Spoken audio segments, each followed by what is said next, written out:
Hello friends, आप देख रहे हैं आपका चैनल शेयर बाजार विद आयुष। और दोस्तों, इस वीडियो में चर्चा करेंगे गेल के बारे में।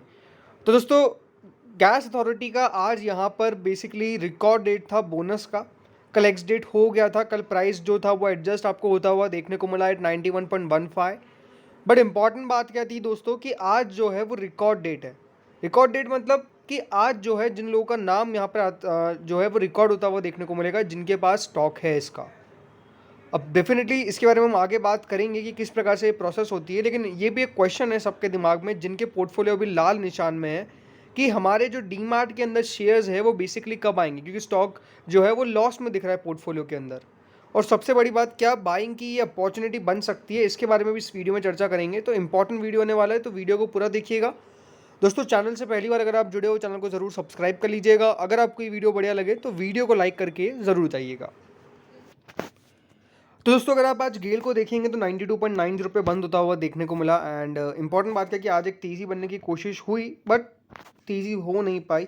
स्टॉक का आज का हाई अगर आप देखेंगे 93.85 का था, 92.40 का आज का लो 93.40 पे आपको देखने को मिलेगा, ओपन होता हुआ देखने को मिला। और क्लोजिंग 92.90 पे आज काउंटर की होती हुई देखने को मिली। लेकिन सबसे इंपॉर्टेंट बात, सबसे ज़रूरी बात दोस्तों वो निकल के आती है कि गेल का आज था बोनस का रिकॉर्ड डेट। जी हाँ, आज दोस्तों यहाँ पर गेल का रिकॉर्ड डेट था बोनस का। एंड वो जो बोनस था वो था 1:2 का। कल तो दोस्तों एक्स डेट थी। अब इंपॉर्टेंट बात क्या है, सबसे पहले रिकॉर्ड डेट आप समझ लीजिए होती क्या है, बिकॉज ये बहुत ज़्यादा कमेंट्स भी आते हैं कि समझ नहीं आता उन लोगों की रिकॉर्ड डेट होती क्या है और एक्स डेट क्या होती है। तो देखिए, एक्स डेट रिकॉर्ड डेट से एक दिन पहले वाली डेट को कहा जाता है एक्स डेट। रिकॉर्ड डेट से रिकॉर्ड डेट दोस्तों उसके अगले दिन होती है। यानी आज दोस्तों क्या थी, रिकॉर्ड डेट थी। कल क्या थी, एक्स डेट थी, राइट। तो दोस्तों, आज यहाँ पे रिकॉर्ड होता हुआ देखने को मिलेगा उन लोगों का नाम जिनके पास शेयर था बिफोर एक्स डेट।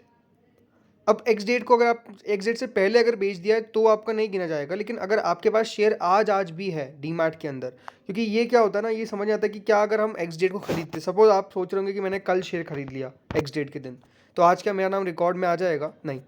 आपके पास दोस्तों शेयर एक्स डेट से पहले होना चाहिए, तभी आप एलिजिबल रहते हैं किसके लिए, बोनस हो, स्प्लिट हो, किसी भी चीज़ों के लिए। तो ये इंपॉर्टेंट बात है।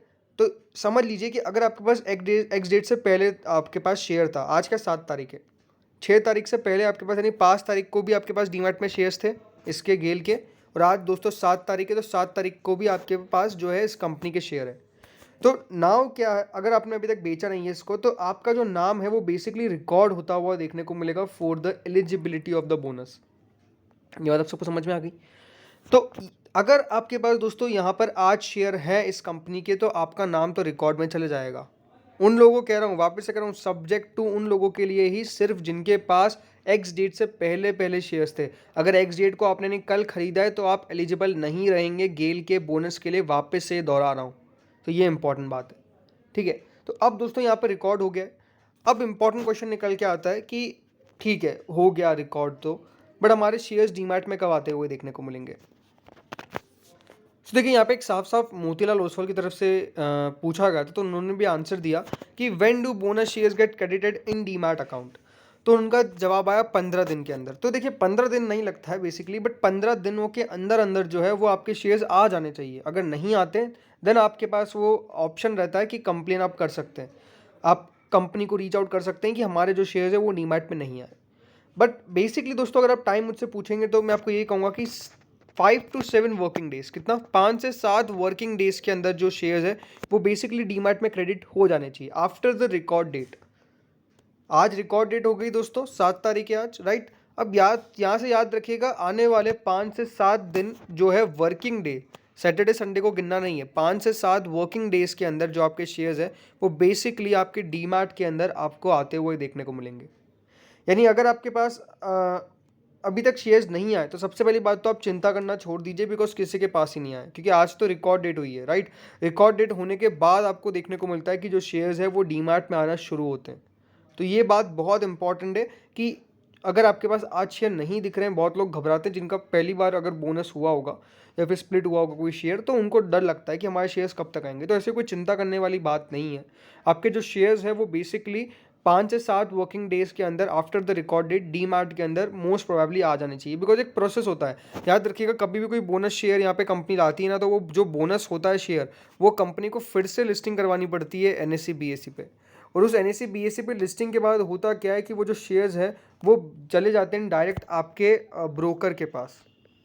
फिर वो जो ब्रोकर है वो दोस्तों यहाँ पे उसको एनओडी मिल जाती है, उसके बाद जो है वो ट्रांसफ़र करता है आपके शेयर्स इन द डीमैट। तो इस प्रकार से दोस्तों ये जो है पूरी प्रोसेस चलती है। तो इसमें 5 to 7 वर्किंग डेज कम से कम लगते हैं। बहुत सारे लोग होंगे कि जिनके पोर्टफोलियो में शेयर्स दिखा रहा होगा बट दे आर नॉट कि वो ट्रेड नहीं हो सकते। इंपॉर्टेंट बात ये, अगर आपके शेयर्स दिखा भी रहा है डीमैट के अंदर तो वो याद रखिएगा ट्रेड नहीं हो सकते, वो एक स्पेसिफिक डे के बाद ही वो ट्रेड हो पाएंगे। तो ये बात भी बहुत इंपॉर्टेंट है कि अगर अभी तक आपके शेयर्स नहीं आए तो कोई चिंता करने वाली बात नहीं है, एक प्रोसेस है। अगर शेयर्स दिखा भी रहा है तो वो अभी आप ट्रेड नहीं कर सकते। जब तक सब लोगों के पास शेयर्स नहीं पहुंच जाते हैं तब तक वो जो शेयर्स है उनको ट्रेडिंग के लिए यहाँ पर नहीं दिया जाता है। तो ये बात बहुत इंपॉर्टेंट है, ये बात आप समझ लीजिए। अब यहाँ पे क्वेश्चन निकल के आता है कि पोर्टफोलियो जो लॉस में दिखा रहा है उसका क्या होगा। तो देखिए दोस्तों, आपका अगर पोर्टफोलियो लॉस में दिखा रहा है या फिर जो स्टॉक है बेसिकली लॉस में दिख रहा है तो उसकी कोई चिंता करने वाली बात नहीं है। जैसे शेयर्स आएंगे तो आपका एक एवरेज प्राइस बैठ जाएगा, उस एवरेज प्राइस पे ही आपको दोस्तों यहाँ पे बाद में जो है आपका जो पोर्टफोलियो वो बिल्कुल सेटल होता हुआ देखने को मिल जाएगा। तो उसकी चिंता आप मत करिए कि मेरा पोर्टफोलियो लॉस में दिखा रहा है, मेरे शेयर लॉस में दिखा रहा है, नहीं, कुछ दिक्कत वाली बात नहीं है। बस वो शेयर आने की देरी है, उसके बाद जो आपका पूरा पोर्टफोलियो है या फिर जो पूरा स्टॉक का है वो आपको एवरेज होता हुआ देखने को मिलेगा और उस हिसाब से आपका जो लॉस और प्रॉफिट है वो बनता हुआ देखने को मिलेगा। अब एक और इम्पॉर्टेंट क्वेश्चन कि वेदर टू बाय और नॉट दिस कंपनी। तो मैंने पहले भी देखिए इसके बारे में काफ़ी बार चर्चा करी है। कंपनी बढ़िया है बट यही है कि देखिए मुझे लगता है कि एक नेगेटिव पॉइंट है कि एक PSU कंपनी है। ये PSU कंपनीज देखिए इतना चल नहीं पाती है, इसमें कोई डाउट नहीं है। बट ठीक है, कभी ना कभी तो डेफिनेटली दोस्तों उनका दिन आता हुआ देखने को मिलेगा। प्लस गवर्नमेंट जिस तरह से फोकस कर रही है PSU कंपनीज पे, आई थिंक जिनके पास भी है बिल्कुल होल्ड कर सकते हैं और जिनको लेना है वो भी इन लेवल्स पर लिया जा सकता है। बिकॉज ये कोई महंगा नहीं है, ये बात आप समझ के चलिएगा। ये स्टॉक जो है मुझे लगता है कि एक फेयर प्राइस वैल्यू पे आपको मिलता हुआ देखने को मिल रहा है।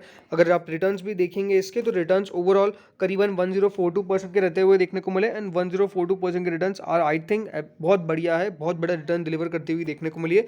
ज़रूर लास्ट 5 ईयर्स के अंदर कोई बड़ा मूव आता हुआ देखने को नहीं मिला, 2-2.5% नीचे है, कोई पैसा बनता हुआ देखने को नहीं मिला। बट ठीक है, वापस से बनता हुआ देखने को मिलेगा और यहाँ पर फिर से यहाँ पर मुझे लगता है कि कंपनी जो है वो बढ़िया करती हुई देखने को मिलेगी। बिकॉज इस कंपनी का लगातार दोस्तों EPS भी बढ़ता हुआ देखने को मिल रहा है, लगातार प्रॉफिटेबिलिटी भी बढ़ती हुई देखने को मिल रही है, लगातार आपको देखने को मिलेगा। ये स्टॉक जो है वो बढ़िया करता हुआ देखने को ज़रूर नहीं मिल पा रहा है बट कंपनी जो है वो ज़रूर बढ़िया करती हुई देखने को मिल पा रही है। बुक वैल्यू सही है, डिविडेंड यील्ड बढ़िया है। तो on and all, over and all मुझे कंपनी के अंदर कोई ऐसा दिक्कत वाली बात नहीं दिखती है। ज़रूर हाँ, अभी शेयर्स बढ़िया नहीं कर पा रहे बट मुझे लगता है कि एक over the period of time stocks बढ़िया करेंगे ही करेंगे। बिकॉज अगर कंपनी ग्रो कर रही है, EPS ग्रो कर रहा है तो स्टॉक कैसे पीछे छूटेगा, तो वो बात इंपॉर्टेंट है। तो फ्रेंड्स, इस वीडियो में इतना ही था। होप सो मैंने आपके सारे क्वेश्चंस के आंसर दे दिए हैं। अगर नहीं भी दिए तो आप चाहे तो कमेंट करके पूछ सकते हैं, I will definitely try to answer you. तो फ्रेंड्स, इस वीडियो में इतना ही था। Thank you friends for watching this video.